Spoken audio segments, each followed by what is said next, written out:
Jangan kita terlampau sibuk mengejar dunia, akhirnya tanpa kita sedar, kita ni dah macam binatang akhirnya. Tapi kalau kita kata binatang kan dia marah. Tapi orang macam ni lah akhirnya nanti di hari kiamat di padang mahsyar dia akan mengaku dirinya sendiri lebih baik jadi binatang. Benda ceritanya ada dalam Quran. Sallallahu ala Muhammad, sallallahu ala Muhammad, sallallahu ala Muhammad, sallallahu ala Muhammad. Assalamualaikum warahmatullahi wabarakatuh. Ila hadrati Sayyidina wa Habibina wa Syafi'ina Muhammadin sallallahu alaihi wasallam wa ila arwahi abaihi wa ikhwanihi minal anbiya'i wal mursalin salawatullahi wassalamuhu alaihi wa alaihim ajma'in wa ala ali kulli wa sahabati wal qarabati wa tabi'in wa tabi'it tabi'in bi ihsanin ila yaumiddin wa ila arwahi walidina wa muallimina wa dzawil huquqi alaina ajmain. Syai'un lillahi lahumul Fatihah.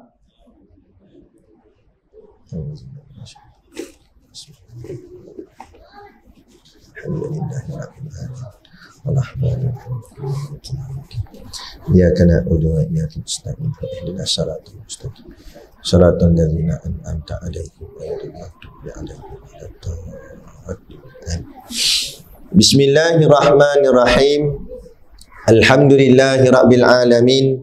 Wassalatu wassalamu ala sayyidina Muhammadin asyrafil mursalin wa ala alihi wa sahbihi ajma'in. Subhanaka la ilma lana illa ma 'allamtana innaka antal alimul hakim. Rabbi shrah li sadri wa yassir li amri wahlul 'uqdatam min lisani yafqahu qawli. Wala haula wala quwwata illa billahil aliyyil azim. Amma ba'd. Alhamdulillah, kita sama-sama panjatkan syukur kehadiratillah Subhanahu wa taala yang dengan limpah dan kurnianya diizin oleh Allah Subhanahu wa taala kepada kita, walaupun atas kelewatan Allah izinkan juga dapat kita bertemu pada malam ini, yang sebenarnya kita nampak macam seolah-olah satu bentuk kebetulan. Tetapi sebenarnya ini adalah satu ketentuan hakikat yang telah ditetapkan Allah sejak azali lagi. Wa makaru wa makarallah wa huwa khairul makirin. Kita hanya merancang dan sebaik-baik yang merancang itu adalah Allah Subhanahu wa taala. Dan sebenarnya memang Allah dah tetap dah pertemuan kita pada pukul 9.30.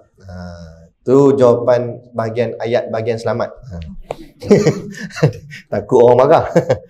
Baik, insya-Allah. Dan saya hormati lagi sanjungi pengurusi surau dan seluruh saf kepimpinannya, para imam, para bilal, tok-tok siap yang tak dapat kita nak sebutkan namanya satu persatu, yang amat-amat disanjungi, para asatizah, alim-alim ulama, tuan-tuan guru, ustaz ataupun ustazah yang mungkin hadir pada malam ini, mohonlah ditegur kepada hamba yang fakir dalam bidang ilmu ini sekiranya apa yang disampaikan dan dikongsikan ada salah dan silapnya. Yang kita kasihi ayah-ayah, ibu-ibu, pemuda-pemudi muslimin dan muslimat yang dirahmati Allah sekalian. Pertama sekali saya memohon permohonan jutaan maaf atas kelewatan pada malam ini, yang kita dah plan dan rancang dah ikut jamnya tu memang dan sampai, tapi tiba-tiba tak tahulah kesesakan highway tu terlampau dahsyat, sampai RNR pun penuh, bukan sakat jalan jam, nak masuk tandas pun jam. Tak tahulah pahal orang pakat keluar semua, sebab mungkin agak-agaknya takut-takut PKP kot, jadi dia keluar siap-siap. Jadi insya-Allah, tapi Allah izinkan juga kita bersama pada malam ni. Saya pun sebenarnya hampir-hampir putus asa, hampir-hampir nak patah balik, tapi disebabkan dengar katanya jemaah di sini sanggup tunggu, maka semangat pun melonjak balik. Bukan melonjak nak balik, melonjak ke datang sini lah. Kan? Jadi insya-Allah alhamdulillah kita dipertemukan juga pada malam ini insya-Allah. Baik, tajuk yang diberikan kepada saya, sekejap. Saya tak silap saya, surau ni saya pernah datang. Betul tak? Kali ni kali kedua saya. Tuan-tuan tak ingat, saya ingat. Sebab saya ingat jalan masuk tu. Pernah sampai sini. Baik. Jadi tajuk yang diberikan pada saya iaitulah bahaya akhir zaman. Betul? Oh, bahaya cinta dunia. Bahaya cinta dunia. Bagus. Alhamdulillah. Baik. Dalam dua potong ayat Quran yang kita boleh buat panduan untuk ceramah kita pada malam ni, yang saya ambil daripada suratul Hijri, surah yang ke-15 ayat 39 dan 40 pada juzuk 14. Ayatnya berbunyi, a'udzubillahi minasyaitonirrajim. Qala rabbi bima aghwaytani la uzayyinanna lahum fil ardi wa la ughwiyannahum ajmain illa ibadaka minhumul mukhlasin. Shadaqallahul azim. Yang bermaksud, ayat ni mengisahkan tentang dialog perbualan antara iblis dengan Allah Ta'ala. Ayat yang bermakna, qala, iblis berkata, bima aghwaytani, kerana engkau telah menjadikan daku sesat. Saya tak boleh bergerak banyak ni, dia macam wire penuh, macam kat hospital. Baik. Qala, iblis berkata, Rabbi, wahai Tuhanku, la ughwiyanna, qala Rabbi bima aghwaytani, kerana engkau telah menjadikan daku sesat, la uzayyinanna lahum fil ardi, maka demi sesungguhnya aku akan memperelokkan segala jenis maksiat kepada Nabi Adam alaihi salam dan zuriatnya. Wala ughwiyannahum ajmain, dan aku akan menyesatkan mereka semuanya. Illa ibadaka minhumul mukhlasin, kecuali di antara zuriat-zuriat Nabi Adam alaihi salam itu hamba-hambamu yang dibersihkan dari sebarang syirik. Baik. Ini suatu sumpah, janji iblis kepada Allah. Iblis berjanji pada Allah bahawa dia akan menyesatkan akan anak cucu Nabi Adam AS, yakni termasuk kita semua lah, umat manusia ni. Persoalan saya nak tanya pada antum semua, kalian semua, adakah iblis memungkiri janjinya? Iblis mentaati ataupun melaksanakan apa yang telah dijanjikan dia. Dan kita pun ada berjanji kepada Allah saat kita diciptakan di alam roh dahulu. Malah kita sebut bal syahidna, kami bersaksi wahai Allah bahawa engkau Tuhan kami dan kami adalah hamba-Mu. Jadi kalau iblis yang jahat pun mengotakan janjinya, takkan kita ni bukan jahat macam iblis pun. Dan insya-Allah kita ni nak jadi orang yang baik, orang yang soleh. Tapi kalau kita tak melaksanakan janji kita, maka itu menunjukkan lebih parah daripada iblis. Baik. Jadi qala, berkata iblis tadi, Rabbi. Iblis memanggil Allah dengan panggilan Rabbi, wahai Tuhanku. Di sini sekali lagi ulama mengatakan, bukan kita nak kata iblis tu baik, jahat. Tapi kadang-kadang ada manusia jadi lebih jahat daripada iblis. Sebab sejahat-jahat iblis, dia memanggil Allah Rabbi. Apa maknanya? Wahai Tuhanku. Mana iblis mengaku Allah tu Tuhan. Tapi ada manusia tak mengaku Allah Tuhan. Kan? Dan kadang-kadang ada manusia tidak yakin kepada Tuhan, tidak yakin kepada Allah. Ini lebih berat daripada iblis. Sebab tu dalam kitab Bidayatul Talibin, karangan Tuan Husin Kedah, Syekh Abu Abdullah Husin Nasir, dia sebut kadang-kadang manusia ini lebih jahat daripada iblis sehingga iblis pun malu nak mengaku kawan. Bersungguh dalam kitab, Tok Syekh boleh baca. Tok Syekh kata, Tok Syekh tulis dalam kitab tu, guru kita lah, kan? Syekh Abu Abdullah Husain Nasir, seorang ulama besar. Orang panggil dia Tuan Husain Kedah. Banyak, hampir 20 lebih kitab dia karang dekat dalam tanah Melayu ni. Nah, alim sungguh. Dia kata ada manusia lebih jahat daripada iblis, sampai iblis pun malu nak mengaku kawan. Parah lagi, kata iblis. Lagi setan dari aku dia kata. Anak berat sungguh anak. Sebab tu jaga. Sebab apa? Sebab tu saya cakap, sejahat-jahat iblis, sejahat-jahat setan, dia mengaku Allah Tuhan. Dia tunduk dengan Allah. Dia takut dengan Allah. Cuma habis yang dia jadi jahat ni sebab apa? Aba wastakbaro.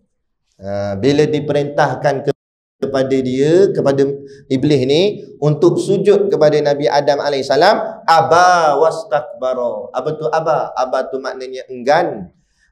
Istakbara artinya sombong. Ingkar lagi sombong.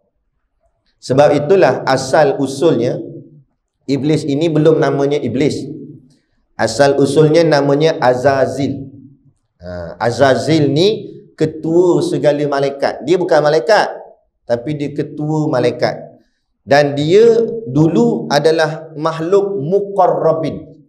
Maksud makhluk muqarrabin, dia makhluk yang paling rapat dengan Allah Ta'ala. Dan waktu tu Jibril AS pun kalah. Dia lagi rapat dengan Allah Ta'ala.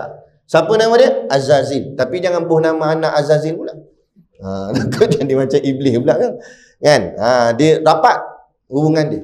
Sebab itulah tuan-tuan, ayah ibu yang dirahmati Allah sekalian, kalau kita mendabik dada kita alim, iblis tu lagi alim. Kenapa? Sebab dia pernah duduk rapat dengan Allah Ta'ala. Syurga dia pernah tengok, neraka dia pernah tengok, malaikat-malaikat dia pernah jumpa. Kita sembang derah, tepuk meja, terbalik cawan. Pampung. Saya lah contoh ceramah tang. Syurga tak pernah tengok pun, neraka tak pernah tengok pun, malaikat tak pernah jumpa. Kan? Kalau jumpa malaikat tu lain macam. Tu tak lama tu nak kenanya. Kan? Habis tak ada. Tapi iblis ni, Azazil ni, dia biasa dah duduk di alam sana. Dia biasa dah. Jadi kalau kita hanya mendabik dada kita ni orang alim sahaja, tak padan. Kerana iblis lagi alim. Tapi alim-alim iblis dilaknat Allah. Betul tak sah pelik lah tuan-tuan. Kalau ada orang ngaku-ngaku menghafal 15 juzuk Al-Quran, lepas tu cabut tudung, cabut bajunya. Tak usah pelik lah 15 juzuk. Iblis lebih pada tu lagi. Kan? Maknanya dia tahu habis lah semua. Tapi dilaknat Allah juga, jahat juga dia. Jadi bukan semata-mata dengan ilmu. Juga bukan semata-mata dengan amal. Tetapi ilmu dan amal lah insya-Allah dapat mendekatkan kita dengan Allah Ta'ala. Dan yang tolong kita ialah Allah, bukan ilmu, bukan amal. Ada contoh, saya bagi kiasan ibarat contoh. Kalau contoh tadilah kita daripada kereta kita parking kat luar tu, kita nak masuk dalam surau ni. Surau kan? Ke masjid? Surau. Kita masuk dalam surau ni, kita kena ada 2 kaki untuk berjalan ke surau. Kadang-kadang jalan kita tu selamat sampai. Kadang-kadang mungkin jalan tu tersadung jatuh. Tetapi tanpa berjalan, tanpa melangkah, tanpa ada kaki, kita tak boleh nak sampai. Begitu juga, kena ada ilmu dan kena ada amal, boleh mendekatkan diri kita pada Allah. Tapi kadang-kadang dalam ada ilmu dan ada amal tu juga, kadang-kadang kita terjatuh. Tetapi tanpa ilmu dan amal, pasti tak boleh sampai kepada Allah. Macam tu. Maknanya ilmu dan amal kena buat juga. Tapi jangan bergantung harap dengan ilmu dan amal. Tapi bergantung haraplah kalian dengan Allah Ta'ala. Itu maksud dia. Ada sebuah kisah. Nama dia Syekh Abdul Qadir Al-Jailani. Mungkin ada orang biasa dengar. Ini wali besar ni. Wali dia, dan dia di zaman dia dilantik menjadi Sultanul Aulia. Sultanul Aulia. Apa tu Sultanul Aulia? Artinya pemimpin segala wali. Wali-wali ni ramai dalam dunia ni. Ada satu istilah dinamakan wali abdal. Wali abdal ni wali ganti. Setengah riwayat kata 70 orang, setengah riwayat kata 40 orang, tapi yang kuat kata 40 orang.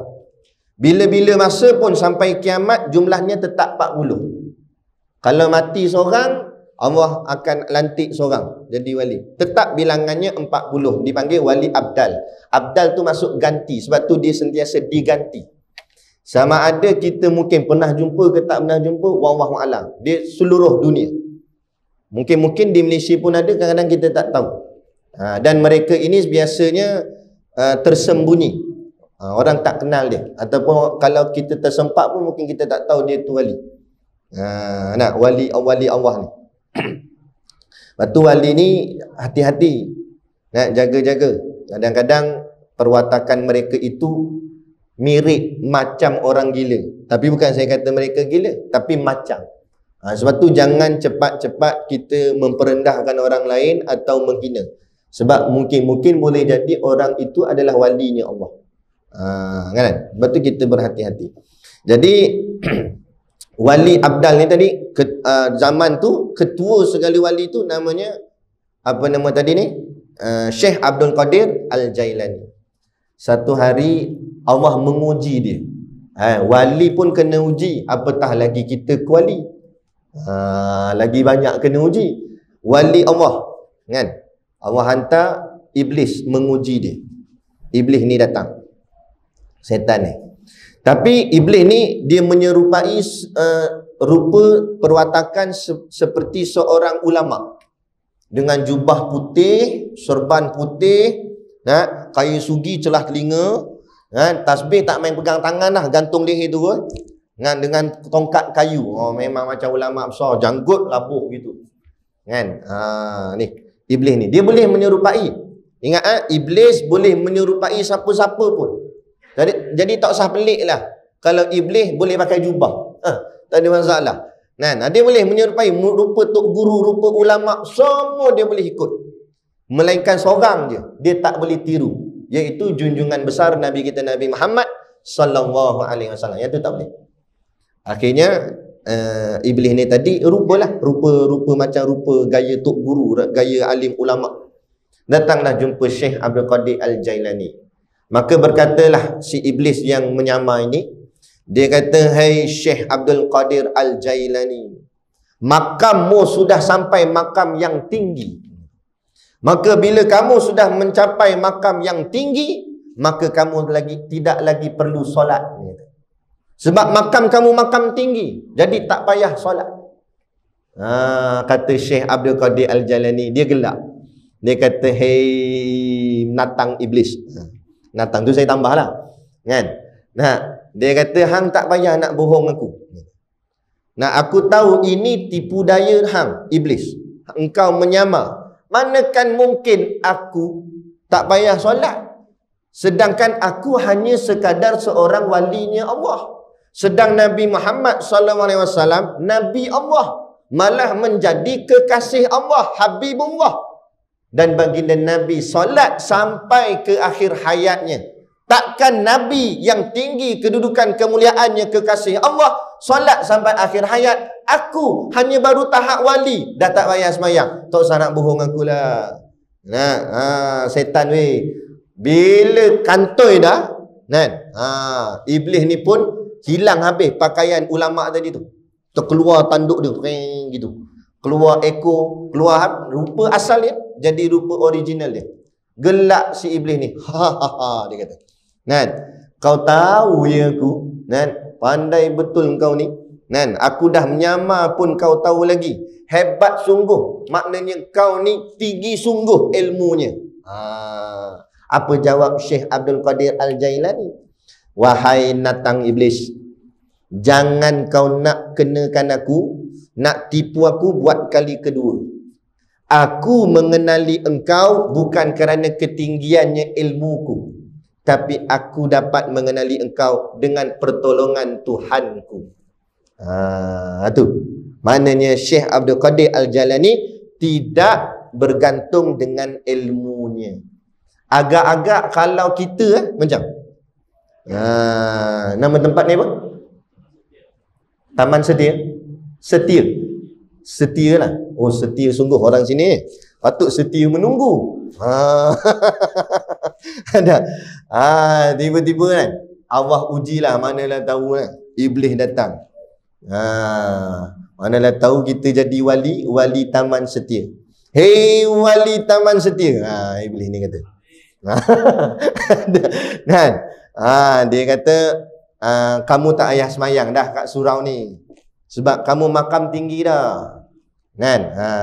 Kita pun mestilah jawab, manakah mungkin nak Nabi semayang sampai akhir hayat. Takkan aku setakat wali Taman Setia je, tak payah semayang dah, kata. Iblis pun kata, bijak hang. Nak tingginya ilmu hang sampai hang boleh kenal aku. Kita pun jawab, baru hang kenal aku siapa. Kat situ kita kalah. Betul tak? Yang kedua ni, kita kena tipu dah dengan dia. Berapa ramai hari ni orang bangga dengan keilmuan dia. Sombong dengan ilmu dia. Dia rasa dia ada ilmu, kompon dia selamat . Kompon dia okey kompon dia tak ada apa lah.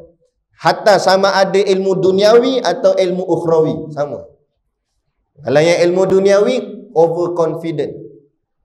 Kan? Kadang-kadang bercakap di televisyen. Kan? Dengan pelaksanaan yang kita buat ini, kita takkan terkena lagi dah penyakit sebagai contoh. Dan dengan sebab booster ini, nak COVID ini takkan kena dah, contoh. Jangan cakap macam tu. Kan? Kita tak pandai, kita tak cerdik. Kalau cerdik, tak payah sampai booster lah. Yang satu cukup dah. Berapa sampai 3? Nanti dia jawab pula, ni varian baru lah apa, macam-macam. Itu menunjukkan kita tidak cerdik. Tidak cerdik tu bahasa lembut, bahasa kasarnya takut nak sebut. Bodoh. Kita ni bodoh, ngaku diri kita bodoh sebab kita hanya hamba. Bila kita nampak kita bodoh, baru kita nampak Allah yang maha tahu. Allah tahu segala-galanya. Selagi tak nampak diri kita bodoh, kita nampak kita pandai. Bila kita nampak kita pandai, kita tak nampak Allah yang maha tahu. Dan silat-silat hari bulan, nak kita membelakangkan Allah. Kita rasa macam Allah tak erti pula dah. Tidak ada munajat pada Allah. Lapiklah dengan insya Allah. Kita dengan pelaksanaan vaksin kita apa semua ni, dengan kita jaga SOP, insya Allah. Jawab itu. Dengan izin Allah, dengan pertolongan Allah, kita berdoa pada Allah. Moga-moga dengan segala usaha dan ikhtiar kita ni, Allah jaga kita. Sebab tu minta maaf tuan-tuan, saya tak berapa suka dengan istilah kita jaga kita. Dari dulu lagi. Saya lebih suka istilah Allah jaga kita. Kalau orang kafir tak apalah dia kata kita jaga kita. Tapi kita orang beriman, tanamkan Allah di dalam hati kita. Biar segala benda kita nampak Allah, kita nampak kita. Jangan nampak aku, kita. Dia takut nanti COVID-nya tak kena, penyakit hatinya kena. Dalam kitab Minhajul Abidin kata Imam Ghazali, ada satu penyakit lagi bahaya daripada COVID. Kan? Iaitu nama penyakit tu penyakit anani. Tahu anani? Anani tu maksud apa? Keakuan. Penyakit membangga diri, aku. Kalau bukan aku surau ni takkan meriah kalau bukan aku. Kalau dia main cakap sikit-sikit aku, ketahuilah dia sudah terkena satu penyakit. Nama penyakit tu penyakit anani. Pergilah klinik mana pun, nak tanya doktor, tolong doktor, ada tak vaksin untuk saya ni? Vaksin benda nak COVID, bukan COVID, lagi bahaya daripada COVID doktor. Doktor pun pelik. Apa dia? Anani. Doktor buka buku tak jumpa. Anani tu benda. Doktor tanya balik. Sifat keakuan. Oh, tak payah kata kamu, saya pun sama, kata dia. Nak ceritanya, penyakit ni bukan boleh main cocok ubat dan sebagainya. Dia perlu kepada ni menghadiri majlis ilmu. Ini yang dipanggil sebagai tazkiyatun nafs, mencuci hati. Disebabkan penyakit keakuan itulah Azazil tadi tu dilaknat oleh Allah Subhanahu Wa Taala. Allah perintahkan semua makhluk untuk sujud kepada Nabi Adam. Erti sujud di sini bukan dengan makna sembah. Jangan salah faham. Memang mana boleh sembah selain daripada Allah. Tapi erti sujud di sini dengan makna hormat. Sebab apa? Sebab manusia ini Allah jadikan adalah makhluk yang paling hebat dan paling mulia daripada segala makhluk. Laqad khalaqanal insana fi ahsani taqwim. Sesungguhnya kejadian manusia itu adalah kejadian yang sebaik-baiknya. Kalah semua makhluk lain. Manusia paling hebat. Manusia paling terbaik. Makhluk yang paling terbaik. Sebab apa manusia jadi makhluk paling terbaik? Nak tanya orang sini. Taman Setia. Sebab apa manusia jadi makhluk yang paling terbaik? Kalau tak boleh jawab, tak boleh balik. Sampai subuh. Tuan-tuan tak boleh balik, saya balik lah. Nah, sebab apa manusia jadi makhluk paling terbaik? Sebab manusia itu ada kekasih Allah, ada Nabi, ada Rasul. Makhluk selain manusia, mana ada Nabi, mana ada Rasul. Sebaik-baik malaikat, tak ada Nabi, tak ada Rasul. Dalam penciptaan manusia ada Nabi. Ramai pula nabinya tu. Kan? Dan dalam banyak-banyak Nabi dan Rasul, ada yang paling yang Allah sayang, iaitu tak lain tak bukan junjungan besar Nabi kita Nabi Muhammad sallallahu alaihi wasallam. Dan sebab itulah Allah perintahkan kepada semua makhluk untuk sujud kepada Nabi Adam AS. Dan manusia ini makhluk yang hebat kerana manusia hidup di dalam dua alam serentak. Makhluk lain hidup satu alam je. Alam malaikat, dia hidup di dalam alam malakut. Begitu juga lain-lain lah, iblis ke apa semua, dia alam ghaib. Kalau kita yang hidup di bumi ni, binatang ke tumbuh-tumbuhan dan sebagainya apa ni semua hidup di alam nyata, alam zahir. Tapi manusia dua alam dia hidup. Pertama alam zahir ni alam jasad, yang kita jasmani kita ni, tangan, kepala, kaki kita ni. Satu lagi alam rohani, alam roh yang ghaib di dalam. Kita tak nampak dia. Tu tapi ada wujud. Itu roh dan jasad bersekali. Tu hebatnya manusia. Itu antara. Kalau nak senarai banyak lagi lah. Jadi Allah perintahkan untuk semua makhluk sujud. Kecuali iblis. Kecuali Azazil. Start daripada dia ingkar itulah, ambil daripada perkataan aba tadi tu, ingkar, dinamakan dia iblis. Alif ba, nampak? Kan sama. Aba itulah menunjukkan bahawa namanya daripada Azazil bertukar menjadi iblis, yakni yang ingkar. Siapa dia? Iblis. Ada ingkar. Sebab apa yang Allah laknat dia? Cuba cek balik. Sebab apa? Allah laknat si iblis ni. Apa salah dia? Adakah sebab iblis jantan rogol iblis betina? Tak ada kes lagi lah. Kan? Adakah kerana setan ni, iblis ni tadi, dia minum arak? Air arak ni air kencing setan. Dia tak minum air kencing dia sendiri.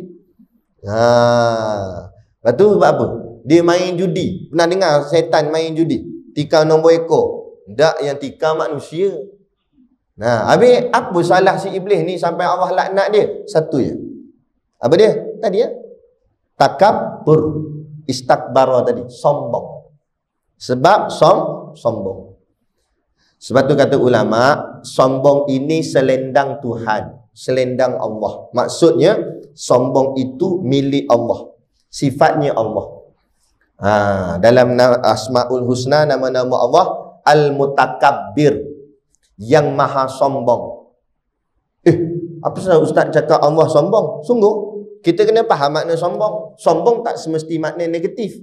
Sombong tu kena letak pada tempatnya baru layak. Letak pada kita tidak layak. Apa makna sombong? Makna sombong tak ada siapa boleh lawan dia. Allah layak tak layak sombong? Layak. Sebab siapa boleh lawan Allah? Allah sombong dengan ilmunya. Memang siapa boleh lawan ilmunya Allah? Allah sombong dengan kekuasaannya. Memang siapa boleh lawan kekuasanya Allah? Tapi kita nak sombong dengan ilmu kita. Ada orang lagi pandai daripada kita. Nah, kita nak sombong dengan kuasa kita. Ada orang lagi kuasa daripada kita. Hatta sekalipun dia jadi agung. Kan? 14 negeri ni duduk bawah jajahan dia, bawah pemerintahan dia. Memang dia nampak dia paling berkuasa. Ketika tu masih hidup, mati. Mati siapa kuasa? Mana lagi kuasa? Tak ada dah. Almarhum je lah. Kan? Tak ada dah kuasa. Jadi nak sombong tang mana? Nak sombong dengan jawatan kita, kuasa kita tang mana? Nak sombong dengan ilmu tang mana? Allah layak. Sebab tak ada siapa boleh melawan akan segala yang datang daripada Allah Ta'ala. Kuasanya Allah, ilmunya Allah, siapa boleh lawan? Jadi maka sombong itu miliknya Allah. Tiba-tiba si iblis tadi ni dia mengambil sombong tu. Maka dengan sebab itulah Allah laknat dia. Jadi ayah-ayah ibu yang dirahmati Allah sekalian, sombong ni terkena pada ahli maksiat zahir saja ke? Adakah orang minum arak tu saja yang sombong? Tika nombor ekor ke apa? Tak. Kadang-kadang orang ahli taat terkena sombong. Betul tak? Maka bahaya tak bahaya? Kita kadang-kadang kita bagus dah jadi ahli surau, ahli kuliah, kaki kuliah, kan? Kaki solat dah bagus dah. Tapi kadang-kadang silap-silap kita memandang rendah pada orang yang di luar sana. Sehingga kan hati kita rasa kita lebih baik daripada mereka. Sehingga kita rasa kita lagi bagus. Mengakibatkan kita ada sombong kepada mereka yang belum dibukakan Allah akan pintu hidayah. Jaga-jaga. Kan? Sebab itulah Allah turun ayat, Ya ayyuhallazina amanu Ya ayyuhallazina amanu taqullaha haqqa tuqatih wa la tamutunna illa wa antum muslimun. Apa makna dia? Ya ayyuhallazina amanu, wahai orang-orang yang beriman, ittaqullah, bertakwalah kamu kepada Allah. Nak terang takwa panjang lagi. Saya ambil sikit je lah. Takwa ni ada 3 makna. Satu maknanya makna takut, satu lagi makna taat, yang ketiga maknanya makna pelihara. Nak hurai 3-3 panjang pula. Kita ambil satu je lah. Takut. Wahai orang-orang yang beriman, takutlah kamu kepada Allah. Haqqa tuqatih. Allah tambah situ. Kata ulama ni sebagai tahqiq, penguatnya lagi. Nah, Allah boleh kata je, Ya ayyuhallazina amanu taqullah. Cukup dah. Wahai orang-orang yang beriman, takutlah kamu pada Allah. Cukup dah. Tapi Allah tambah haqqa tuqatih. Apa maksudnya? Dengan sebenar-benar takwa. Dalam arti kata lain, dengan sungguh-sungguh kamu takut pada Allah. Bukan takut yang main-main. Bukan takut biasa-biasa. Takut yang sungguh-sungguh kamu takut pada Allah. Kenapa Allah pesan begitu? Sebab wala tamutunna illa wa antum muslimun. Allah kata, dan jangan sekali-kali kamu mati melainkan dalam keadaan Islam. Kenapa? Kerana kalau kamu tak jaga takwa itu dengan sungguh-sungguh, dikhawatiri matimu bukan mati di dalam Islam. Sebab tu jangan kita confident kita dah ahli surau, kita dah ahli kuliah, confirm kita syurga. Belum tentu. Belum tentu. Pesan guru kami, Tuan Guru Siddiq Noh, dia kata, di dunia ini tidak ada yang dikatakan zon selamat. Zon selamat yang kita rasa kita confident selamat, tak ada. Zon selamat mana? Bila kedua belah kaki kita telah berjaya melangkah masuk di dalam syurganya Allah. Bukan sebelah, dua belah. Dua-dua belah kaki kita masuk dah dalam syurga Allah. Masa tu nak lompat-lompat. Nak jerit-jerit. Nak hurray, nak yahu ke? Yahu. Sebab apa? Sebab siapa-siapa yang dah masuk dalam syurganya Allah, sesekali tidak akan lagi dikeluarkan Allah daripada syurganya. Masa tu dah kompom-kompom selamat. Tapi selagi mana belum sampai situ, selagi mana sebelah dua-dua belah kaki kita belum masuk dalam syurga Allah, selagi tu jangan kita rasa kita confirm selamat, confident selamat. Tidak. Malah guru kita lah, Tuan Guru Siddiq Nur berpesan pada saya. Kan? Dulu kita ni mana siapa orang kenal. Kan? Orang panggil Syakir je lah. Kalau baik sikit dipanggil Encik Syakir. Kan? Kalau kasar sikit, oi. Dululah bila dah ngaji pondok apa semua, dah lepas tu keluar pondok pula kita sampai dakwah, mulalah orang kenal. Ada? Mula dah gini. Lepas tu orang panggil ustaz. Saya tak minta orang panggil saya ustaz, kalau ikut tak layak mana pun, tapi dah orang panggil. Kan? Eloklah daripada orang panggil perompak ke apa kan. Orang panggil ustaz baguslah. Nak moga-moga memang kita boleh jadi ustaz. Ada ilmunya. Tapi nak ceritanya, kata Tok Guru Syakir, dia pesan kat saya. Sekarang ni orang dah panggil kamu ustaz ni. Kan? Kadang-kadang kamu salam, orang cium tangan kamu. Tapi ingat, silap-silap hari bulan, dia kata. Sebelah kakimu duduk dalam neraka Allah. Tok Guru cakap begitu. Meremang tu bulu roma kita. Kenapa Tok Guru? Bukan Tok Guru mendoakan anak murid dia masuk neraka, tidak. Tapi supaya jaga-jaga. Jangan kamu rasa kamu selesa dah. Itu seolah-olah dia nak beri pesan begitu. Jangan rasa kamu, okey sekarang kamu dah jadi ustaz. Dulu kamu orang biasa je, sekarang kamu dah jadi ustaz. Itu gelaran saja, bukan satu jaminan bila kamu dah jadi ustaz, makna ustaz tu syurga. Dah. Siapa kata? Tak payah kata ustaz, Tok Guru belum tentu. Tak payah kata tu, Tok Wali belum tentu. Baca dalam kitab Jauharul Mawhub wa Munabbihatul Qulub, karangan Syekh Ali bin Abdul Rahman Al-Kelantani. Dia tulis dalam kitab tu, dihikayatkan. Cerita ni rasanya ramai maklum dah. Cerita seorang wali Allah akhirnya mati kafir. Wali Allah tu, hidupnya sebagai wali, matinya mati kafir. Allahu Akbar. Kisah ni kisah benar. Kan? Mungkin dah ramai ustaz-ustaz cerita, kita ringkaskan aja lah. Ceritanya pasal dia ni, diceritakan dalam kitab, dia punya anak murid dia saja, karomah yang Allah beri, boleh terbang. Wahabi kalau dengar marah, dia terbang-terbang ni. Lantas nak percaya tak nak percaya sudah. Tapi dalam kitab cerita gitu. Dan tak mustahil kalau Allah nak buat gitu. Allah Maha Kuasa kan. Jadi anak murid dia boleh terbang. Dan kalau anak murid boleh terbang, Tok Guru macam roket terus lah. Nak ceritanya karomah hebat. Nak ceritanya orang ni hebat sungguh. Amal ibadatnya, dengan ilmunya, dengan waraknya. Kalau sikit-sikit takkan dilantik jadi wali. Makna orang hebat lah jadi wali. Dan tiba-tiba Allah, macam tadi juga Allah datangkan ujian. Sebab tu jangan ingat kita ni dah jadi orang besar, orang alim sebagainya, tak ada ujian. Lagi berat ujiannya.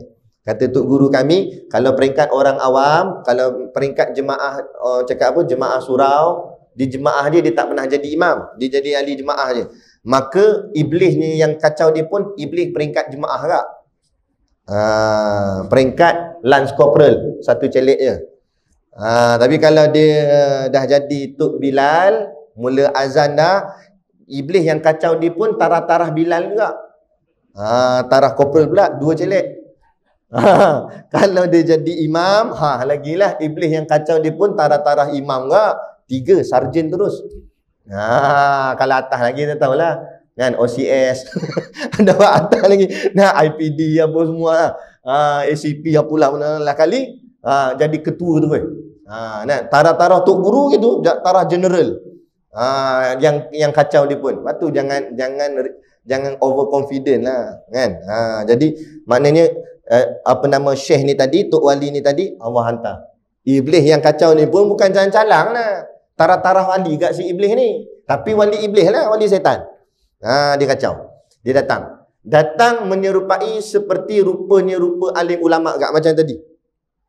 Tapi ni lagi besar. Serban dia besar kali tu. Maknanya nampak gayanya, gaya hebat lah. Sampai-sampai kuat ibadatnya. Pas semayang, semayang. Pas semayang, semayang. Pas semayang, semayang.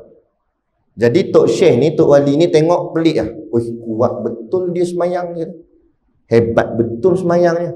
Kemudian tiap-tiap hari puasa. Dah lah tiap-tiap hari puasa. Puasanya tak buka-buka. Dia kata, ini lain macam dia kata ni. Ini lagi tinggi daripada aku ni, kata wali ni. Sebab wali ni ingat dia tinggi dah. Tengok-tengok orang ni lagi kuat power ibadat dia tu. Sampai puasa pun tak buka-buka. Malam tak tidur. Nak berjaga sepanjang malam. Dia kata ni dahsyat. Lah kali akhirnya dia ringkaskan cerita, dia pun tanya. Minta maaf Syekh, nak tanya sikit lah Syekh. Macam mana Syekh boleh jadi macam ni? Syekh ni pun buat macam ni lah. Buat macam rendah diri lagi lah. Jadi macam mana Syekh? Iblis pandai menipu. Kan? Akhirnya Tok Syekh ni kata, Tok Wali ni kata, yelah berjadi kuat ibadat sampai tara macam ni. Pas semayang. Lepas tu puasa tak buka-buka, lepas tu berjaga malam. Saya ni semayang juga, tapi ada masa saya tak semayang juga, saya buat kerja lain. Kan? Saya puasa juga, tapi maghrib saya buka. Saya walaupun berjaga malam, saya tidur juga, lepas tu baru bangkit pukul 3-4 pagi. Kan? Ni kamu sampai tak tidur-tidur kuat ibadat. Macam mana boleh jadi macam ni? Itu panjang ceritanya dia kata. Pendekkan, kata Tok Guru. Pendeknya dia kata ginilah, saya dulu ada buat satu maksiat besar, buat dosa besar. Akhirnya saya menyesal sungguh pada Allah Ta'ala. Bila saya menyesal, saya tanam azam, saya nak berubah. Akhirnya saya berubah sungguh-sungguh. Sehingga kan saya jadi macam ni. Sampai saya, sebabkan saya takut dengan dosa saya buat tadi tu, saya berubah sampai saya semayang tak berhenti-henti semayang. Kan? Sampaikan puasa tak nak buka. Sampaikan malam saya tak nak tidur, saya terus nak buat ibadat. Macam tu cerita, kata Tok Wali ni. Kalau saya nak jadi macam awak boleh tak? Boleh tu boleh, dia kata. Tapi yang benda pula. Tapi awak Tok Syekh, Tok Wali kena buat macam saya buat. Buat macam mana? Kena buat dosa dulu. Buat maksiat dulu. Nanti menyesal buat maksiat tu, baru berubah. Berubah tu jadi macam saya. Sungguh-sungguh buat ibadat. Semayang banyak-banyak. Puasa sampai tak buka. Malam berjaga. Macam tu. Macam tu. Kalau nak kena buat dosa, dosa apa kena buat? Dia tanya. Dosa tak besar mana, dia kata. Bunuh orang. Bunuh orang, dia kata. Mana boleh bunuh orang? Kan? Bunuh orang ni melibatkan orang lain. Orang tu mati, nyawa dia mati. Saya kena tanggung nyawa dia tu. Berat ni, berat. Yang ringan sikit ada tak? Ringan sikit. Ringan ada lagi, dia kata. Kan macam ni lah, kalau yang tu tak boleh buat, kamu rogol perempuan. Lagi tak boleh, dia kata. Saya ni Tok Syekh, Tok Wali. Dalam Taman Setia ni semua kenal saya ni. Wali tadi tu lah. Nah, semua orang kenal saya. Saya pergi ngajar sana, ngajar sini. Anak murid saya ramai. Kalau saya rogol perempuan, malu mana nak letak muka ni. Mesti keluar paper apa semua lagi. Nah, malu lah saya nak berdepan dengan masyarakat macam mana. Tak boleh. Yang ringan sikit lagi ada tak? Kata wali yang menyamar ni, setan yang menyamar ni, dia kata ginilah, ini last. Kalau yang ni pun kamu tak boleh buat, tak usah berangan lah nak jadi macam aku. Tak usah berangan nak jadi macam aku. Kalau yang ni pun tak boleh nak buat. Apa dia? Nak kamu minum arak, dia kata. Minum arak. Dia pun fikir, dia kata minum arak ni tak melibatkan orang lain. Kalau bunuh orang lain terlibat. Kalau rogol pun orang lain terlibat. Tapi kalau minum arak, aku seorang-seorang aja yang minum arak, dia kata. Dan lepas aku minum, aku taubatlah pada Allah. Selesailah. Yang ni boleh, dia kata. Ni boleh. Nah, cepat-cepat, jom kita pergi minum. Tak sabar dia. Kata dia, okey boleh, jom. Dah pergi minum arak, takkan pergi minum kat kedai kopi. Pergi pub disco. Kan? Akhirnya pergi kelab malam. Pergilah Tok Syekh ni pergi. Minum. Mula-mula Heineken. Tiba-tiba sedap juga dia kata Heineken. Dah sekali try jenis stout. Lepas tu Carlsberg. Lah kali Taisong. Dah minum banyak sangat, mabuk. Bila dah mabuk, kewarasan akal hilang. Dia tak boleh nak fikir mana baik, mana tak baik dah. Kan? Lalulah perempuan, dah perempuan yang hidang arak dekat kelab malam takkan pakai niqab. Anda, korang ni nampak ni dada-dada apa semua seksi dah. Bila tengok dah, walau nama dia Tok Syekh, Tok Wali, dia tetap seorang lelaki. Ada nafsu tak? Ada ke nafsu? Dah waras akal tak boleh nak fikir, mabuk dah, tengok perempuan seksi, dia pergi rogol pula perempuan tu. Rogol punya rogol, datang laki seorang. Tengok-tengok, Tok Syekh, rogol perempuan, saya bagi tahu semua orang. Dia takut, dia malu, orang semua tahu, dia bunuh pula lelaki tu. Akhirnya serentak 3 dosa besar dia buat. Minum arak, rogol, dan akhirnya bunuh orang. Sebab tu dalam Islam, Nabi larang selarang-larangnya 10 orang yang dilaknat bila terlibat dengan arak. Atau kita harap kerajaan kita nak letakkan satu undang-undang yang sangat keras kepada arak. Jangan dipandang ringan arak ni. Tengok akibat daripada kisah ni. Disebabkan arak lah terjadinya rogol. Akhirnya terjadi pembunuhan. Macam itulah juga dunia hari ni. Sebabkan arak lah langgar orang tak bersalah. Dan lah langgar diseret pula berapa kilometer. Bila kita tahan dia boleh gelak balik lagi. Dia tak hilang waras dah. Macam tu. Patut tak boleh dibiar. Akhirnya dia pun ditangkap. Dia dah disebat apa semua, badan pun dah lemah. Akhirnya nak dihukumkan hukum bunuh. Hukum gantung. Sebab dia dah ni, sebab dah sampai menyebabkan bunuh orang. Jadi dia nak dihukum bunuh. Last sekali patlah tu, Iblis datang kat dia. Dia pun minta tolonglah saya tak boleh buat apa dah ni, badan saya pun dah lemah. Saya tolong selamatkan saya. Kata si Iblis, aku boleh selamatkan hang. Tapi dengan syarat engkau mengaku akulah Tuhanmu. Dia kata, macam mana aku nak cakap aku dah lemah dah ni? Tak apa, memadai dengan hanya kelipkan mata sebagai tanda setuju. Akhirnya dia pun kelip mata, Allah cabut nyawa, mati dalam keadaan kafir di sisi Allah. Padahal cerita hidupnya seorang wali Allah. Jadi apa maksud? Apa maksud dia? Maksudnya, wali ni tadi dia buat ibadat dah, cantik dah nak. Tapi bila dia tengok ada orang lagi kuat ibadat dia tak bersyukur dengan ibadat yang dia buat tadi ni. Kurniaan Allah. Malah dia nak tanding-tanding pula. Jadi hidupnya bergantung dengan amal. Kisah yang pertama tadi saya cakap hidup bergantung dengan ilmu. Tapi Syekh Abdul Qadir Al-Jalani tak gantung dengan ilmu dia. Tapi kisah kedua ni pula, wali ni bergantung dengan amal dia. Dia ingat bila amalnya banyak, nanti dia hebat lah. Bila bergantung dengan amal, akhirnya dia kalah tak kalah? Kecundang tak? Kecundang juga akhirnya. Sebab tu jangan kita bergantung dengan ilmu dan amal. Tetapi kita kena faham, ilmu dan amal kita perlu untuk mendekatkan diri kita pada Allah. Dan ilmu dan amal inilah yang orang cakap membezakan kita dengan binatang. Sebab kita dengan binatang sama 5 benda. Sama 5 perkara. Iaitu apa dia? Makan. Kita makan, lembu makan tak? Makan. Cuma kita makan burger lah, dia makan rumput je. Tak adalah lembu minta burger. Burger ayam tu. Tak ada kan?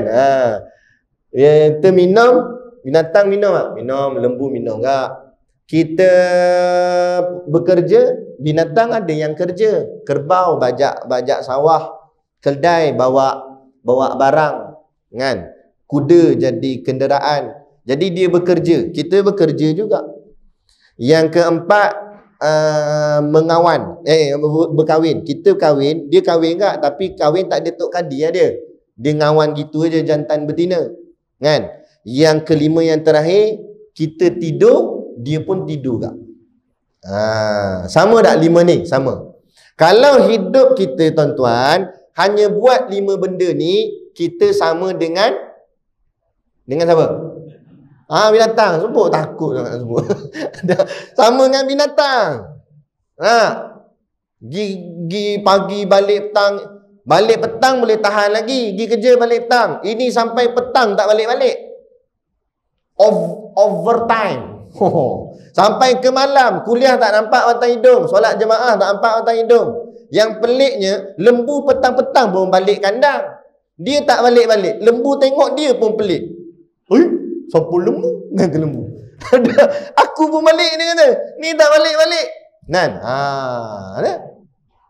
Jadi kalau kita hanya buat 5 benda ni, baru setara binatang. Dah yang memisah atau membezakan kita dengan binatang, ditambah lagi 2. Apa dia 2 tu? Ilmu dan amal. Sebab tu binatang tak payah berilmu. Pernah tengok lembu bawa kitab sifat 20? Mana? Kuliah. Tak ada, lembu tak payah ngaji. Nah, dah kena beramal ke lembu. Nah, sebab tu tengok Allah cipta binatang, rupa dia tu tidak sesuai untuk solat. Lembu kan tangan kaki dia ke bawah gini. Bayang kalau dia nak angkat takbir macam mana? Jatuh belakang. Dia tak sesuai. Tapi Allah cipta manusia sesuai tak? Allah cipta sesuai untuk berdiri, untuk rukuk, untuk sujud. Tapi tak nak sujud. Bodoh daripada lembu lagi. Nah, bodoh-bodoh lembu pun taat perintah Allah. Bukti tu raya korban tadi tu. Nah, kita nak sembelih dia sebut nama Allah, dia diam. Cuba ambil tokek lembu. Allah. Lintang bukan. Nampak? Tapi lembu boleh taat perintah Allah. Suruh bagi nyawa pun diterima. Bagi nyawa dia. Diam je dia. Kan? Gitu. Ceritanya ni. Sebab itulah jangan kita terlampau sibuk mengejar dunia, akhirnya tanpa kita sedar kita ni dah macam binatang akhirnya. Tapi kalau kita kata binatang kan dia marah. Tapi orang macam ni lah akhirnya nanti di hari kiamat di padang mahsyar dia akan mengaku dirinya sendiri lebih baik jadi binatang. Benda ceritanya ada dalam Quran. Kan? Bila di hari kiamat nanti orang-orang yang mendapat buku daripada belakang ataupun dapat daripada tangan kiri buku catatannya, mana alamatnya dia akan masuk dalam neraka. So orang-orang yang tengok-tengok result dia, pahala sikit apa semua amal tak ada, menyebabkan dia akan dihumban ke dalam neraka dan dia dah tengok dah depan mata. Sekarang ni kita sebut neraka tak nampak. Lah masa nanti di padang mahsyar neraka depan mata sungguh dah. Tak yakin kok mana lagi. Tu depan mata dah neraka. Gom. Neraka ni ada bunyi. Bunyi dia pun saja sudah menggerunkan, mencairkan habis kulit-kulit ni. Kan? Jadi bila dah nampak neraka depan mata, dia pandang satu sudut yang lain, dia nampak binatang-binatang yang dicipta Allah. Nanti binatang-binatang pun akan dikumpulkan di padang mahsyar. Bukan kita je manusia. Binatang semua. Kemudian binatang ni tadi akan diadili Allah. Siapa yang kucing mana kucing bunuh kucing lain, dia akan diadili. Semua ada. Dan bila dah selesai bahagian binatang ni semua Allah akan kembalikan menjadi tanah. Lembu jadi tanah balik, kucing jadi tanah, semua jadi tanah. Kan? Orang yang akibatnya akan dimasukkan ke dalam neraka ni tadi, lantas dia akan berkata, wahai Tuhan, alangkah baiknya kalau dulu engkau jadikan aku binatang. Nescaya aku akan kembali menjadi tanah, taklah masuk ke dalam neraka-Mu. Sebab tu jangan sampai di sana baru kita nak menyesal. Biar menyesal sini tak apa. Ni sempena awal Muharram ni, pembukaan tahun yang baru bagi kita kalender orang Islam ni, kan? Kita buat satu penghijrahan buat diri kita. Bukan suruh tinggal dunia. Takut jadi salah faham lagi kan, habis jual rumah semua dia jual, tidur surau semua. Kan? Daripada jual baik bagi saya. Kan? Bukan ada apalah duduk dalam rumah tu, kereta ada pun tak apa, tak usah pergi jual kereta tu. Tapi dunia letaklah di tangan, jangan letak di hati. Dunia letak di tangan, akhirat letak di hati. Apa maksud letak di tangan? Saat disuruh pegang, saat disuruh lepas. Mudah pegang dan mudah lepas. Itu dunia. Ada, tak ada, sudah. Pegang situ sudah. Jangan pulun. Kalau bahasa kami panggil pulun. Pulun sampai tak kering kaki seluak. Kata tu kami. Kalutlah dia. Kan? Mana? Pergi kerja bang, kata. Jat nampak kat kedai makan dah bang dia. Makan lah bang. Nak makan sebab apa? Makan sebab nak kerja bang. Nak kerja sebab apa kerja? Sebab nak makan bang. Hidup dia dua je. Kerja makan, kerja makan. Kerja sebab nak makan sebab nak kerja. Nah. Jadi apa faedah? Saya pun dulu gitu kak. Saya pun dulu kelang kabut lah dengan dunia ni, hidup dunia ni. Tapi sampai satu masa, saya terfikir, apa hikmah dan tujuan Allah cipta saya di dunia ni? Cuba tuan-tuan fikir, adakah Allah cipta kita ni semata-mata untuk jadi seorang manusia yang bangun pagi, gosok gigi, pakai baju, start motor, pergi kerja, pumpang buat kerja apa tak tahu, tulis type komputer, tampar pun itu tu kan. Lepas tu dah petang-petang balik jalan jam apa semua, balik ke rumah dah letih, bongkang tidur. Esok benda ulang sama, esok ulang sama, esok ulang sama. Tahu-tahu umur dah 60. Quran tak pandai baca lagi. Kan? Lepas tu dah pencen, barulah lekat di surau masjid. Bukan sini, tempat lain. Lagi marah pula. Tempat lain lah. Sini bagus. Kan? Tapi nak ceritanya, akhirnya baru macam tu. Lepas tu kita kata, belajarlah ngaji. Belajar ngaji apa ustaz? Tua dah. Sebut pun tak betul dah. Dan masa muda kita suruh belajar ngaji, dia kata sibuk kerja. Bila dah berumur, berusia, dah tua, kita suruh belajar ngaji, dia kata tua pula. Dah tu bila? Tak tahu mati. Bila mati, pandai pula tu. Suruh orang bacakan Quran untuk dia. Dia masa hidup tak nak baca Quran. Kok mana? Nak mati cara Islam, hidupnya dulu cara Islam. Barulah boleh matinya cara Islam. Nah, bila mati nak suruh orang bacakan kita Yasin, hidup dulu kita amal baca Yasin. Ini masa hidup tak nak baca Yasin. Bila mati suruh orang baca Yasin. Kata tak salah. Kan? Datang anak dia ke surau, jumpa Tok Imam. Mam, siapa pula ni? Kenapa ni? Dah ayah saya tu tengok macam nak KO dah je, kata. Betul? Dah adalah nak minta lah Tok Imam dengan geng-geng surau datanglah rumah. Buatlah baca-baca sikit ke ayah saya tu. Ayah dulu masa cegah dulu baca benda. Ayah saya baca surat khabar. Kata anak tak apa lagi kami datang lah, kata Tok Imam. Tok Imam pun balik. Nak Tok Imam pakat dengan Tok Bilal, Tok Siap. Kita datang rumah orang tu nah. Baik. Tok Imam datang, dia bawa surat khabar berita harian. Tok Bilal sinar harian. Tok Siap pelik sikit, nyanyang siang pau. Tok Bilal dulu ngaji sekolah Cina. Datang buka surat khabar, baca tepi. Kawan dia dah sakit dah baca. 5 biji motor digilih lori. Kan? Kata waris keluarga, Tok Imam apa baca surat khabar ya? Baca Yasin. Ayah kamu dulu masa cegahkan baca surat khabar. Nak mati baca surat khabar jugalah. Apa pergi baca Yasin? Bahasakan gitu. Kita dengar kasar, tapi dia kasar dengan Tuhan tak fikir.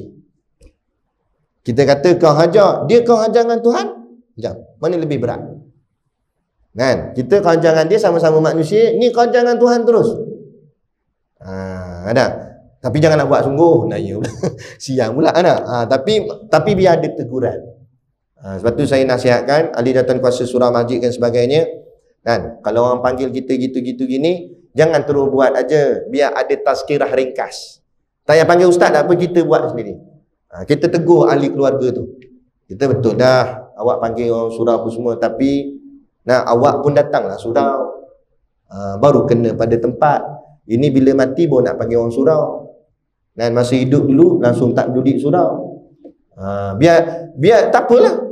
Dia nak terasa, memang itu kita nak bagi umat terasa. Hari ni kalau apa ceramah ke apa ke, jangan bagi orang terasa. Kalau tak terasa, bawa balik apa? Kan? Nak bawa balik apa? Saya ada satu tempat tu saya kuliah. Habis-habis kuliah tu ada satu orang, dia cakap dengan saya. Dia kata, "Ustaz, apa ustaz cakap tadi ramai terasa tau." Dia bagi, macam seolah dia bagi warning kat saya lah. Saya senyum je. Kan? Dah, peduli apa orang terasa. Memang itu kita nak bagi orang terasa. Supaya apa? Bila kita ada terasa, kita akan mengubah diri kita daripada tak baik kepada lebih baik. Kalau dah baik, lagi baik. Memang tujuan kuliah majlis ilmu untuk menyentuh hati. Kalau tak disentuh hati ni, dah jadi apa? Takkan duk tengok kosong gitu je. Jadi tak dapat apa lah. Jadi kita tak faham. Kan? Macam itulah apa depa buat filem Mat Kilau tu kan. Tujuan buat filem tu nak bagi nampak bahawa kita orang Melayu ni dah banyak berpecah, suruh bersatu supaya tengok balik orang dulu-dulu, ulama kita dulu-dulu. Mat Kilau tu seorang ulama. Dia bukan hanya seorang pahlawan, dia mengaji agama. Dia ada tok guru dia, Tok Gajah tu. Tu tok guru dia, dia mengaji kitab tauhid, fiqh, tasawuf. Macam mana kita duduk mengaji, dia mengaji pondok. Kan? Lepas tu barulah dia ada kekuatan jati dirinya untuk menyelamatkan agamanya di atas tanah airnya. Itu yang dia berjuang sampai ke titisan darah yang terakhir. Itu kita nak maksud dan sampaikan. Alih-alih netizen bincang, dia kata sepatutnya Betul Kushairi lebih layak memegang watak Mat Kilau daripada Adi Putra. Jam. Dia pergi tengok watak lah. Lepas tu ada pula komen bawah tu. Aku tengok pun keris tu bukan keris Melayu tu. La ilaha illallah. Ni tengok keris. Tak payah keris lah. Pisau jilid pun tak apa, hapus itu. Bukan nak suruh tengok keris tak keris. Nak faham mesej. Nah, kesampaian tu apa benda yang nak disampaikan. Sama juga macam hari ni. Ada orang mengambil Al-Quran sekadar nak dilawan-lawankan intonasi suaranya saja. Dilenggok-lenggokkan bacaan. Tapi mesej daripada Al-Quran tidak diambil. Apa pesanan Allah itu tak ditegakkan. Tapi bertanding-tanding musabaqah, tilawah. Nah, bukan saya kata salah. Tidaklah. Tetapi jangan kamu hanya tandingkan suara tu. Tapi tegakkan ayatnya. Lepas tu Allah kata wadzaril ladzina takhadhu dinahum la'iba wa lahwa, dan jauhkanlah diri kamu dari orang-orang yang menjadikan urusan agama ini main-main. Buat agama ni buat macam main-main, buat sekadar hiburan saja. Tak mau. Agama ini kitalah tegakkan. Siapa lagi nak tegakkan agama ni kalau bukan kita umat Islam? Hari ni bila kita buat lebih kurang agama ni, kita dapat tengok pas satu-satu kes. Orang hina agama, hina Rasulullah, hina Allah, hina macam-macam hina. Itu sebagai satu tamparan hebat. Allah berikan pada kita supaya kita sedar di mana kedudukan Islam kita ni. Yang kita julang-julang, yang kita sebut aku Islam, aku Islam. Islam tang mana Islam? Dan kadang-kadang tanpa kita sedar tuan-tuan, kita menyalah-nyalahkan orang yang menghina agama. Tapi silap-silap kita sendiri pun ada menghina agama tanpa kita sedar. Sebagai contoh, kan, kita meletakkan pelajaran agama itu pelajaran yang paling rendah dan paling lekeh. Betul lah ada statement orang kata kalau ngaji pondok nak makan apa? Dia punya apa tu ma'arif li sukun tu 6 harakat. Ada panjang tu. Apa kata. Kita pang je tu. Nah, dia pelekeh tu. Nak makan apa, nak kerja apa? Ngaji tafih nak jadi apa dah besar. Nah, kita ada dulu orang tanya saya, dah kalau ngaji tafih nak jadi apa besar nanti? Jadi besar makin besar dah. Ni sekarang kecil ngaji tafih. Dia kata nanti dah besar nak jadi apa? Jadi makin besar lah. Takkan jadi makin kecil. Itu pun tanya. Nah, tu nak bodoh-bodohkan kita tu. Betul lah. Betul. Tak payah kata zaman kita, zaman dulu, zaman Syekh Abdul Qadir Al-Mandili, seorang ulama Melayu kita yang mengarang kitab Anak Kunci Syurga. Kan? Dia cerita dalam kitab dia kata zaman dia lagi. Zaman aku, dia kata orang sudah bertanya-tanya, kalau hantar anak mengaji sekolah agama nak makan apa? Maka aku jawab, makannya buah-buahan di syurga nanti. Sebab apa? Sebab masa depan bukan esok, bukan 5 tahun, bukan 10 tahun. Sebab 10 tahun tu mungkin ada, kita belum tentu ada. Tapi masa depan yang sebenar ialah akhirat. Itulah masa depan. Apa yang kita akan dapat hasil di hari akhirat, bukan di dunia ini. Dunia kita pulun lah macam mana pun, dia akan meninggalkan kita. Dia akan kurang. Baju kita beli mahal macam mana, lawa macam mana pun akan lusuh. Makanan sesedap mana pun akan menjadi najis. Dia tak kira dah. Belilah nasi yang jenis mahal dengan nasi murah, sama je. Jadi pagi esok tengok, pagi esok ada 2 orang kawan, seorang nama Abu, seorang nama Ali. Abu makan nasi lemak. Jangan gelak lagi. Dah tahu dah mantan saya. Nah, Abu makan nasi lemak, Ali makan roti canai. Habis-habis makan, dua-dua sakit perut lah pula. Masuk dalam tandas. Tandas tu sebelah-sebelah di bilik dia tu. Lepas-lepas melepah, Abu tanya Ali, Macam dia kata coklat-coklat gitu lah. Kata hang macam mana pula? Abu sama, aku coklat-coklat juga. Nak maksudkan apa? Padahal makannya berbeza, masuknya lain-lain. Yang seorang ni nasi lemak, ada sambal, ada ikan bilis. Yang seorang ni kuah dal, roti canai 3 keping, kan? Tapi hasil keluar sama. Itulah hakikat dunia. Dia patulah tadi kita sebut ayat tadi, iblis ni kata apa? La uzayyinanna lahum fil ardi. La uzayyin. Zayyin tu maksudnya mengelokkan atau mencantikkan. Barang tak cantik dia buat bagi cantik. Benda-benda maksiat ni, benda-benda lara ni, dia buat benda tu jadi sedap, jadi cantik, jadi sonok. Jadi kita kalau tak kuat, kita akan terikut ke arah tu, cenderung ke arah kesonokan dunia tu. Betul dalam hadis Nabi kata, man ahabba dunyahu adarra bi akhiratihi. Barang siapa yang terlebih cintakan dunianya, maka dia akan memudaratkan akhiratnya. Dan sebalik, waman ahabba akhiratahu adarra bi dunyahu. Dan siapa yang lebih mencintai akhiratnya, maka dunianya pula akan sedikit mudarat, akan orang cakap berlebih kurang. Maka sahabat tanya, ya Rasulullah, habis nak buat macam mana? Kata Nabi, fa'athiru ma yabqa ala ma yafna. Maka kamu dahulukanlah yang kekal daripada yang akan fana, yang akan musnah. Mana kekal? Akhirat kekal. Dunia fana, akan musnah. Bukan tak boleh dunia langsung, dahulukan akhirat daripada dunia. Dunia ada juga, akhirat pun tetap ada. Dunia kita dah sibuk daripada pagi sampai petang. Akhirat malam pula kita habiskan malam-malam kita dengan urusan-urusan akhirat. Dengan kuliahnya, dengan mengaji Quran ke apa ke, hidupkanlah malam-malam itu dengan malam-malam bahagian akhirat kita. Moga-moga hidup kita baru jadi seimbang. Dunia saja pun tak boleh, akhirat saja pun tak boleh. Lepas tu kita baca suratul Fatihah tu, kan? Siratal ladzina an'amta alaihim, iaitu jalan orang-orang yang engkau telah tunjukkan nikmat kepada mereka. Nikmat apa? Nikmat iman dan nikmat Islam. Ghairil maghdubi alaihim waladdallin. Bukan jalan yang maghdub, bukan jalan yang dolin. Maghdub ambil daripada perkataan ghadaba, maknanya marah. Dolin artinya sesat. Siapa yang dimarahi Allah, dimurkai Allah? Yahudi. Siapa yang sesat? Nasrani. Kenapa Yahudi dikatakan dimurkai Allah? Sebab Yahudi terlampau pulun dunia, akhirat dia buh tepi. Sebab tu kita tengok teknologi yang ada kebanyakan dalam kehidupan kita, kebanyakannya ciptaan orang Yahudi. Sebab memang Allah lebihkan dunia pada mereka. Albert Einstein tu Yahudi. Yang anak-anak kita disuruh hafal kat sekolah, suruh hafal nama Nabi, tak nak. Albert Einstein dia hafalnya. Nama Yahudi buat apa? Facebook gitu tu, Facebook. Yang buat tu orang Yahudi, namanya Mark Zuckerberg. Nama orang Yahudi memang hodoh-hodoh. Mark Zuckerberg nama dia. Dan sebab tu warna biru Facebook tu sama dengan warna biru bendera Israel.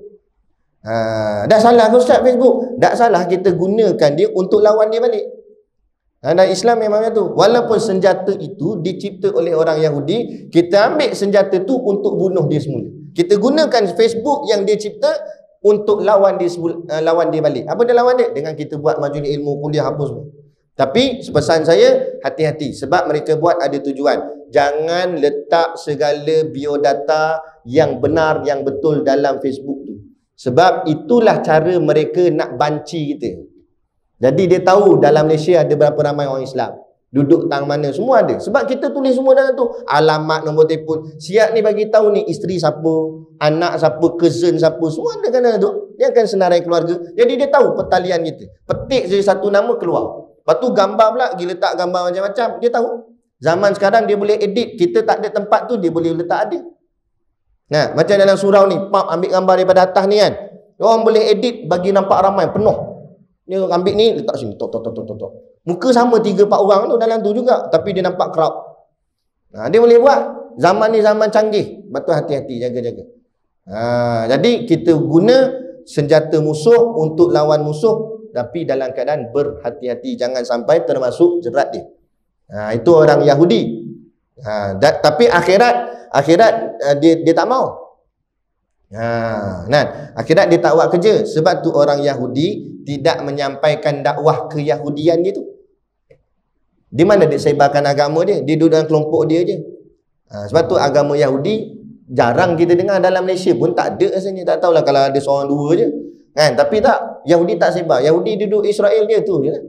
Sebab tu adalah sikit-sikit tempat lain. Berbeza dengan orang Nasrani, itu dolin. Dalam surah Al-Fatihah tu tafsir ayat dolin tu maknanya orang Nasrani, orang Kristian. Orang Kristian ni pula dia ni disesatkan Allah. Dolin, sesat. Kenapa sesat? Sebab terlampau akhirat, tak nak dunia. Kalau kita jenis tak nak dunia, nak akhirat saja, sesat. Macam dolin ni tadi, macam si Nasrani ni. Orang Nasrani tengok orang Kristian, dia sampai tak nak nikah dia punya padri tu. Padri tu kira macam-macam tu imam lah. Dia tak nak nikah, tak nak kahwin. Dia kata perempuan ni dunia. Pada tu imam kita sampai nak cari lagi. Tapi bukan sinilah, tempat lain.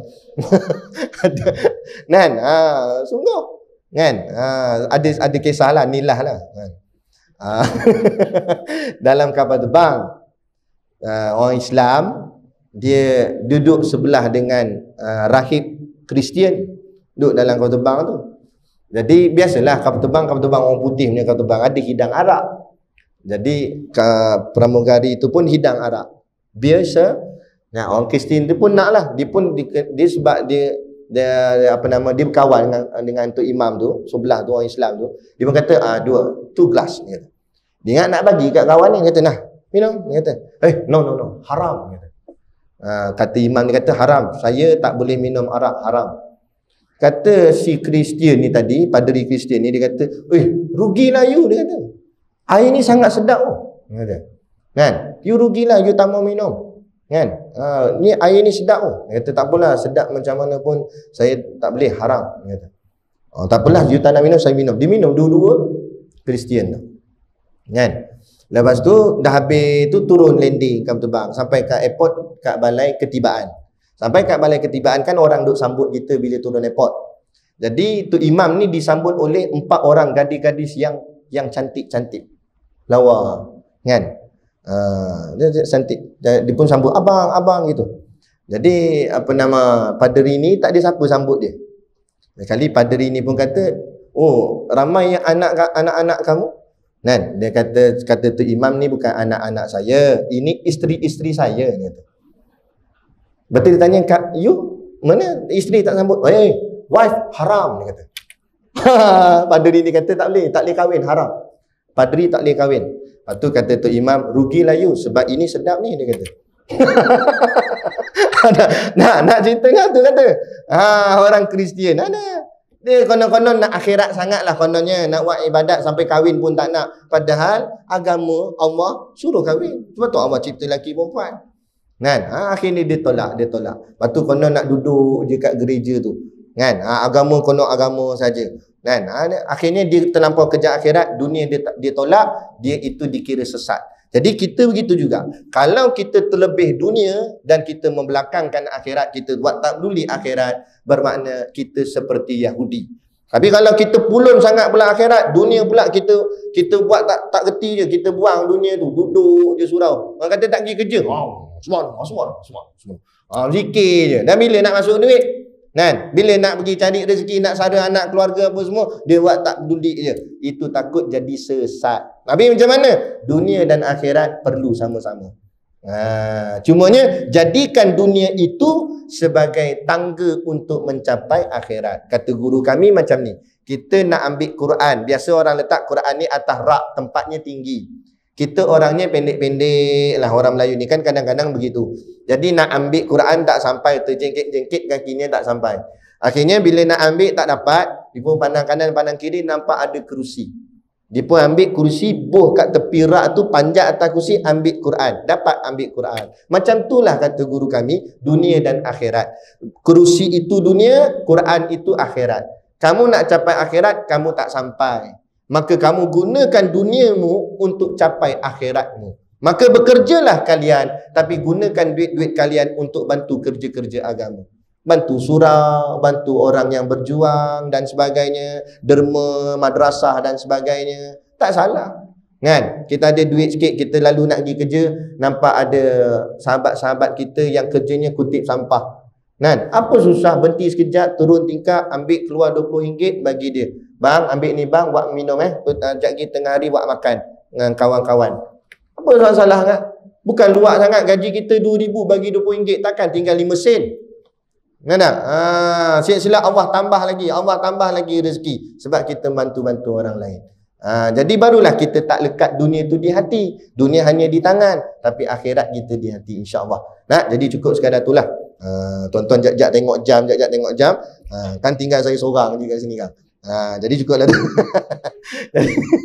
Jadi cukuplah sekadar tu kita punya pertemuan. Moga-mogalah apa yang kita kongsi-kongsi dan sampaikan ini, kalau tak dapat banyak pun sikit pun jadilah.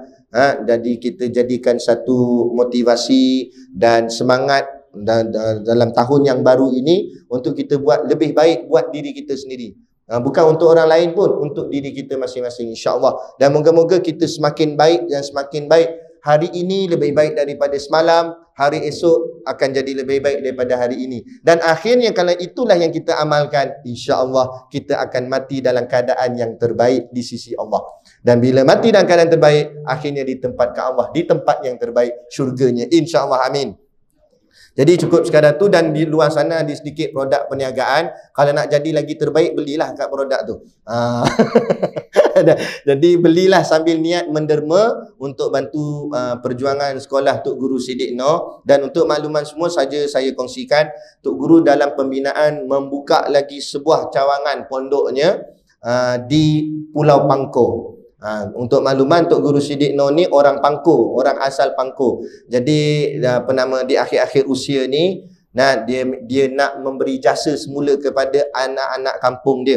Jadi itu yang Tok Guru berusaha membina sebuah pondok di kampung halamannya di Pulau Pangkor tu. Cumanya perbelanjaan di Pulau Pangkor ni lebih tinggi daripada kita yang di darat.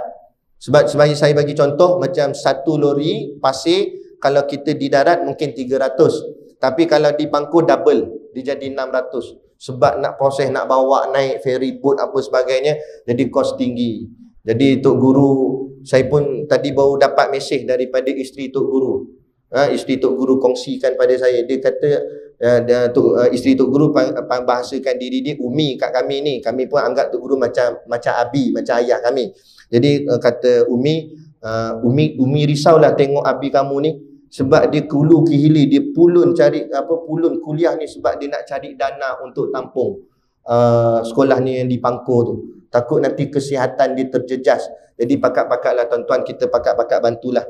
Moga-moga Tok Guru dapat merealisasikan hajat dia untuk membina pondok di Pangkor tu, dan hasil daripada sumbangan kita itu dapat melahirkan pelapis-pelapis ulama pada masa-masa akan datang, umumnya khususnya di negeri Perak, umumnya di seluruh negara kita dan seluruh dunia, insya-Allah. Jadi cukup sekadar itulah yang dapat kita kongsi-kongsi dan sampaikan. Marilah sama-sama kita membantu kerja-kerja agama ini, insya-Allah. Dengan kita bantu kerja agama Allah, Allah bantu kita balik di saat kita susah nanti, insya-Allah. Jadi cukup sekadar itu. Wabillahi taufiq wal hidayah. Wassalamualaikum warahmatullahi wabarakatuh. A'udzu billahi minasyaitonir rajim. Bismillahirrahmanirrahim. Alhamdulillahirabbil alamin. Wassalatu wassalamu ala sayyidina Muhammadin asyrafil mursalin wa ala alihi wa sahbihi ajmain. Allahumma taqabbal minna salatana wa du'aana innaka antas samiul alim wa tub alaina innaka antat tawwabur rahim. Allahumma ja'al dinana dinan nabi Muhammadin sallallahu alaihi wasallam wa islamana islamal muslimin wa imanana imanal mu'minin wa salatana salatal khashiin wa a'malana amal salihin wa niyatana niyatal mukhlisin wa dhunubana ya Allah dhunubal mustaghfirin wa hayatana hayatal ulama wa mautana bi mauti syuhada wa adkhilnal jannata ma'al anbiya'i alaihimus salatu wassalam. Rabbana atina fid dunya hasanah wa fil akhirati hasanah wa qina azabannar wa qina azabannar wa qina azabannar. Wa sallallahu ala khairi khalqihi sayyidina Muhammad wa ala alihi wa sahbihi wasallam. Subhana rabbika rabbil izzati amma yasifun wa salamun alal mursalin walhamdulillah Rabbil alamin. Amin ya rabbal alamin. Taqabbalallahu minna wa minkum.